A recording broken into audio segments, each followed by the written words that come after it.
Hey, this message is for anyone living in America who considers themselves to be African American. If you live in America and you see yourself as a black person, you consider yourself to be black or African American, please listen, please. This message is for you. I have a message for you, and it's about voting. You are not supposed to vote.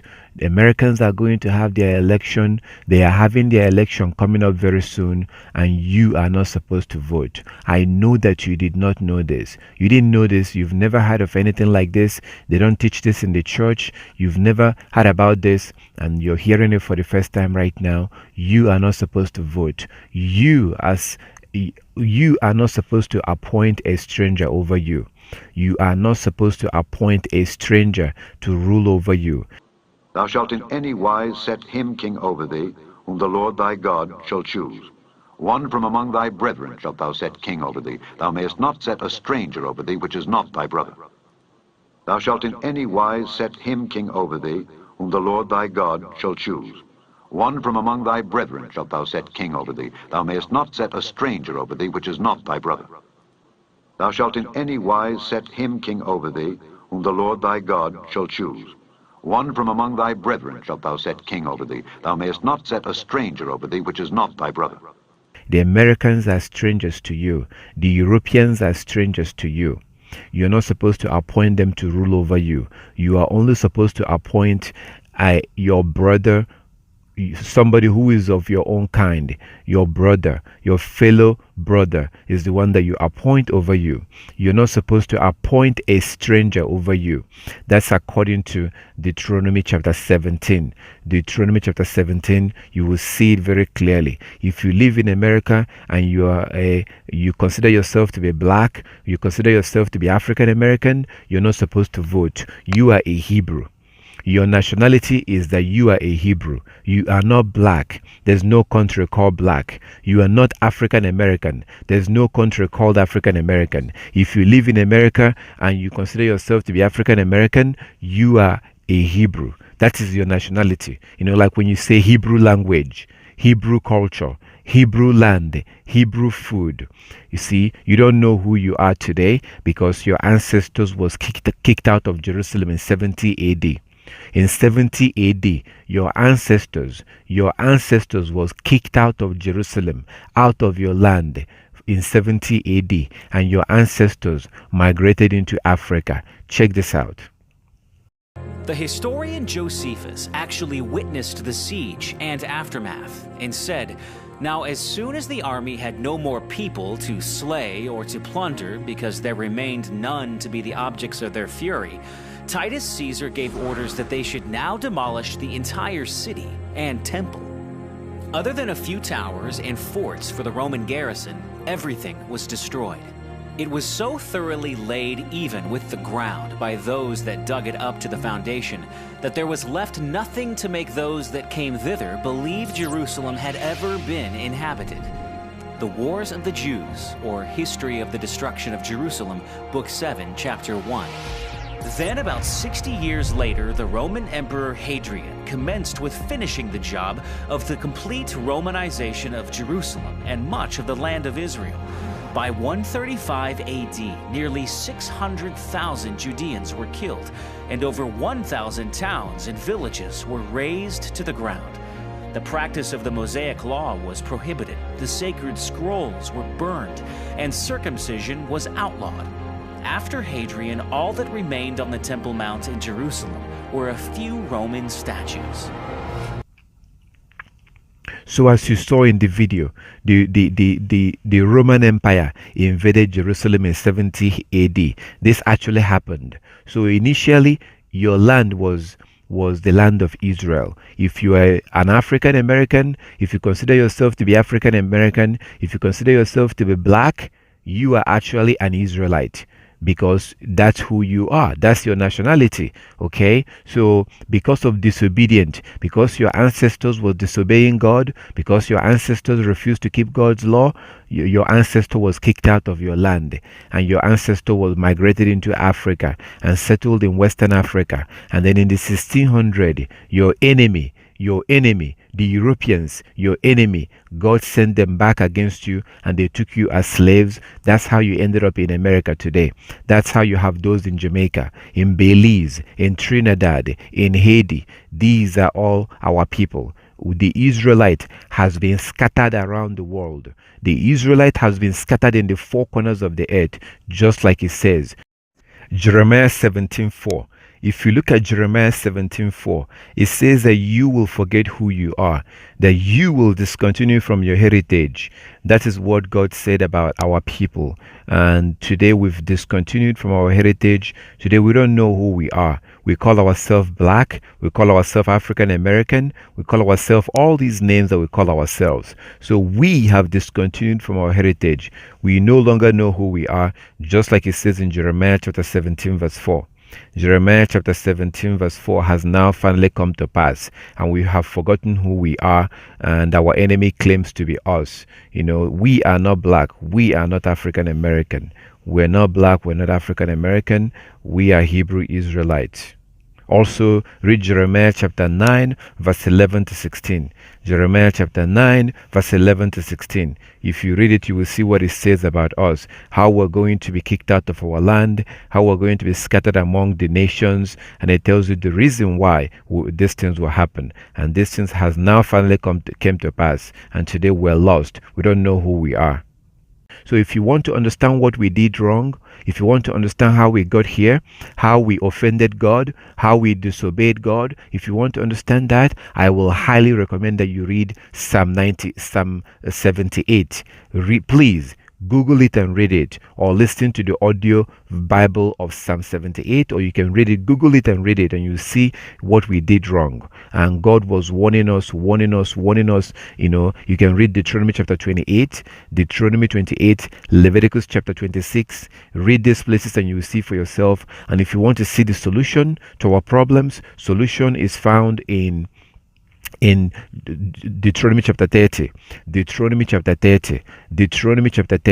So you are not black. There's no country called black. You are not African American. There's no country called African American. You are a Hebrew Israelite. You cannot appoint an American to rule over you. White people cannot rule over you. White people cannot rule over you. Please don't vote for them. Don't vote for Joe Biden. Don't vote for Bernie Sanders. Don't vote for all of these people. Don't vote for Trump. Don't vote at all. If you are a Hebrew Israelite, you're not supposed to vote for a stranger to rule over you. White people are strangers to you. The Europeans are your enemies. The Europeans are a stranger to you. They are your enemies and they are your strangers. As a Hebrew, you're not allowed to vote for them, to appoint them to rule over you. That's the message I have for you. I'm just a messenger. Go and check these things out. Go and read all of these places. Go read all these scriptures and you see for yourself. They will not teach you this in the church, because the church system also came from your enemy. I am not talking about Christianity. I hate Christianity. This is not about Christianity. I'm talking about your nationality. I am talking about your nationality. We are the Hebrews. Today we're suffering because our ancestors refused to keep God's law. Our ancestor was killing the prophet. That's why we're at the bottom today. We're at the bottom. We're suffering. Our enemies are ruling over us. We're not supposed to appoint them. Don't vote for anybody. Don't vote at all. Do not vote. Please don't vote. Check these things out. Look into it. If you have any question, feel free to contact me. All praises to our Heavenly Father. I really pray and wish that you will look into this. Look into this and you'll see for yourself. Please do not vote. Don't vote. As a Hebrew, you're not allowed to vote for a stranger. You can only vote for your own brother. And in the American election right now, none of your brothers are running.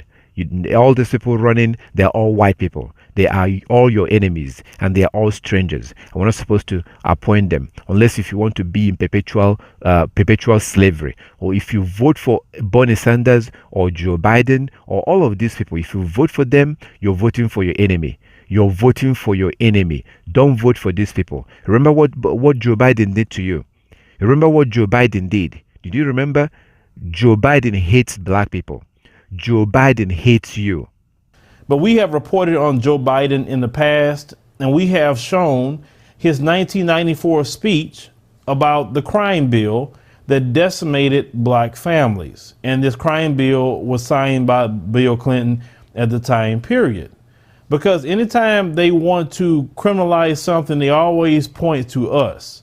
Now, if you have not looked at the actual video of him on the Senate floor and how he spoke about black folks at that time period, which was the time period of the crack epidemic, I want you to really listen to his nasty tone and how he felt about just locking black people up, not trying to help them at all. Let's go ahead and roll that clip. We must take back the streets. It doesn't matter whether or not the person that is accosting your son or daughter or my son or daughter, my wife, your husband, my mother, your parents. It doesn't matter whether or not they were deprived as a youth. It doesn't matter or not whether or not they had no background that enabled them to become socialized into the fabric of society. It doesn't matter whether or not they're the victims of society. The end result is they're about to knock my mother on the head with a lead pipe, shoot my sister, beat up my wife, take on my sons. So I don't want to ask, what made them do this? They must be taken off the street. That's number one. There's a consensus on that.